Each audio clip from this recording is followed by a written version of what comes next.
Hello again.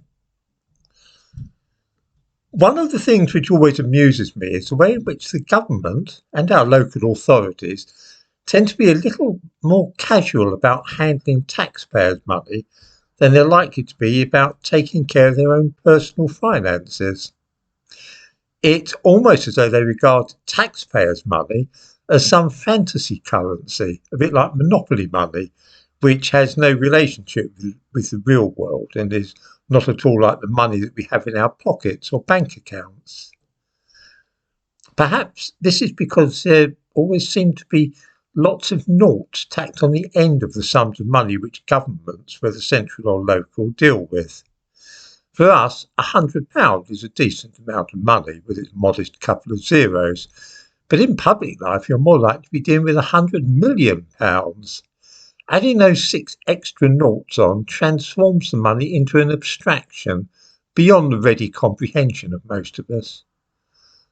Just imagine having £100 million to handle and allocate for this or that.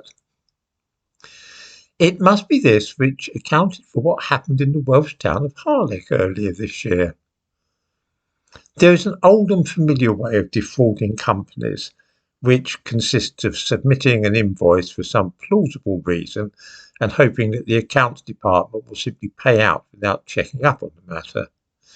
In the old days, you might publish a trade directory, for instance, and then include a company in it and send them an invoice for a fee for putting them in your directory, even if they hadn't asked to be. With a bit of luck, the accounts department will simply pay out on it and you're in business. Some people made a living out of this game, and by keeping the amounts fairly modest, the departments of various companies handling the finance would just pay the invoice and not ask anybody in the company whether or not they had asked to be included in this shoddy little production trade directory, which would just be like a little booklet. These days, of course, trade directories are not quite such a thing, but consultancy work definitely is a thing, and every local authority and government department pays out large sums of money to people for consultancy fees. So it was that when Harlech Community Council received an invoice for £9,000 as advance payment for consultancy work to be carried out, they simply sent off a cheque at once to a man called Oluwafemi Odunuga. Now we come to the point I mentioned before about statutory bodies not exercising or seeming to be possessed of as much common sense as the average normal citizen. Can even the most robustly anti-racist and right-on viewer imagine receiving an email from somebody called Oluwafemi Odunuga asking for £9,000 and simply sending the money without more ado? This sounds very funny, of course.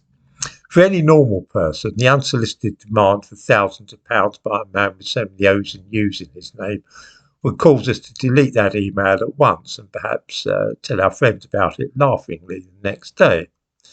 But for a local council, it seemed the most natural thing in the world for the treasurer to send off £9,000 at once.